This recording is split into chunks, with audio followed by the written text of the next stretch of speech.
ఇక national human rights ను ఆశ్రయించారు మాజీ ఎంపీ కేశినేని నాని. విజయవాడలో పోలీసుల అధికార దుర్వినియోగంపై ఎన్హెచ్ఆర్సీకి ఫిర్యాదు చేశారు. తన స్నేహితుడు తాతినేని రాంబాబుపై జరుగుతున్న వేధింపులపై ఎన్హెచ్ఆర్సీకి ఫిర్యాదు చేశారు కేశినేని నాని. రాజకీయ కక్ష సాధింపులో భాగంగా రాంబాబును వేధిస్తున్నారని కేశినేని నాని చెప్పారు. ఇక పోలీసులు మానవ హక్కులను ఉల్లంఘించి వ్యవహరిస్తున్నారని ఫిర్యాదులో పేర్కొన్నారు. మానసికంగా శారీరకంగా వేధించాలనే దురుద్దేశంతోనే రాంబాబుపై అక్రమ కేసులు పెడుతున్నారని కేశినేని నాని తెలిపారు. ఎఫ్ఐఆర్ నమోదు కాకుండానే రాంబాబు ఆయన తల్లిని వేధిస్తున్నారన్నారు.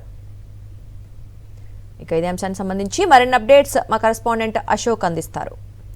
అశోక్ చెప్పండి, కేశినేని నాని తన స్నేహితుడు రాంబాబుని కావాలనే పోలీసులు కావచ్చు అధికారులు కావచ్చు ఇబ్బంది పెడుతున్నారంటూ చెప్తున్నారు. ఏంటి మరి అప్డేట్స్? కేశినేని మాజీ ఎంపీ కేశినేని నానికి సంబంధించిన మిత్రుడు కాకినేని రాంబాబుకు సంబంధించి ఇటీవల అతనిపై ఎలాంటి కేసులు లేకపోయినప్పుడు కూడా పోలీసులు అక్రమంగా వేధిస్తున్నారు. ముఖ్యంగా పటమట పోలీస్ స్టేషన్ పరిధిలో వారికి సంబంధం లేకపోయినప్పటికీ కూడా టాస్క్ ఫోర్స్ అధికారులు వారి ఇంటికి వెళ్లి రాంబాబుని ఏదైతే విచారణ పేరుతో వేధిస్తున్నారు. అయితే దీని మీద ఇప్పటికే ఎన్టీఆర్ జిల్లా పోలీస్ కమిషనర్ కూడా కేశినేని నాని ఒక లేఖ రాశారు. విజయవాడలో పోలీసులు ఎలా అధికార దుర్వినియోగానికి పాల్పడుతున్నారనేది కూడా చాలా క్లియర్ గా ఆయన ఒక లెటర్ ద్వారా పోలీసులకు ఇచ్చిన పోలీస్ కమిషనర్ కి స్వయంగా లెటర్ లో పేర్కొన్నారు. దాదాపుగా కనీసం ఎఫ్ఐఆర్ నమోదు కాకుండానే 11 గంటల పాటు రాంబాబును విచారణ పేరుతో పటమట పోలీస్ స్టేషన్ లో అక్రమంగా నిర్బంధించారు. అతనికి కంటికి సంబంధించిన ఆపరేషన్ జరిగింది. అలాగే గుండె సంబంధిత సమస్యతో కూడా బాధపడుతున్నారు. అంత ఇబ్బందుల్లో ఉన్నప్పటికీ కూడా అటు రాంబాబుతో పాటు రాంబాబు తల్లిని కూడా వారి ఇంటికి వెళ్లి పోలీసులు వేధిస్తున్నారు. కంటి ఆపరేషన్ చేయించుకున్నప్పుడు కూడా వరుసగా 6, 7, 8 అంటే ఈ నెల 6, 7, 8 తేదీల్లో 3 రోజుల పాటు విచారణ పేరుతో ఆయన స్టేషన్ రావాలంటూ కూడా వేధించారు. ఈ వరుస వేధింపులు అనేవి కేవలం ఒక పొలిటికల్ ఎజెండాతోనే చేస్తున్నారు.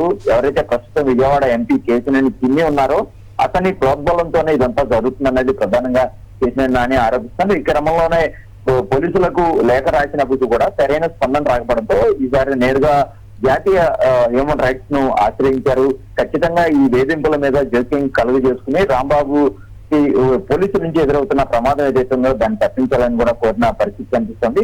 ప్రస్తుతం నేషనల్ హ్యూమన్ రైట్స్ కు కేశినేని నాని లేఖ రాయడం ఫిర్యాదు చేయడం అనేది తీవ్ర సంచలనంగా మారిందని చెప్పుకోవచ్చు. Right Ashok, thank you. ఇక నేషనల్ హ్యూమన్ రైట్స్ ను ఆశ్రయించారు మాజీ ఎంపీ కేశినేని నాని. విజయవాడలో పోలీసుల అధికార దుర్వినియోగంపై ఎన్హెచ్ఆర్సీకి ఆయన ఫిర్యాదు చేశారు. తన స్నేహితుడు తాతినేని రాంబాబుపై జరుగుతున్న వేధింపులపై ఎన్హెచ్ఆర్సీకి ఫిర్యాదు చేశారు కేశినేని నాని. రాజకీయ కక్ష సాధింపులో భాగంగానే రాంబాబును వేధిస్తున్నారంటూ ఆయన చెప్పారు. ఇక పోలీసులు మానవ హక్కులను ఉల్లంఘించి వ్యవహరిస్తున్నారని ఫిర్యాదులో పేర్కొన్నారు. మానసికంగా శారీరకంగా వేధించాలనే దురుద్దేశంతోనే రాంబాబుపై అక్రమ కేసులు పెడుతున్నారని కేశినేని నాని తెలిపారు. ఇక ఎఫ్ఐఆర్ నమోదు కాకుండానే రాంబాబును ఆయన తల్లిని వేధిస్తున్నారని ఆయన చెప్పారు. మరిన్ని అప్డేట్స్ కోసం ఛానల్ ను సబ్స్క్రైబ్ చేయండి. నోటిఫికేషన్స్ కోసం బెల్ ఐకాన్ పై క్లిక్ చేయండి.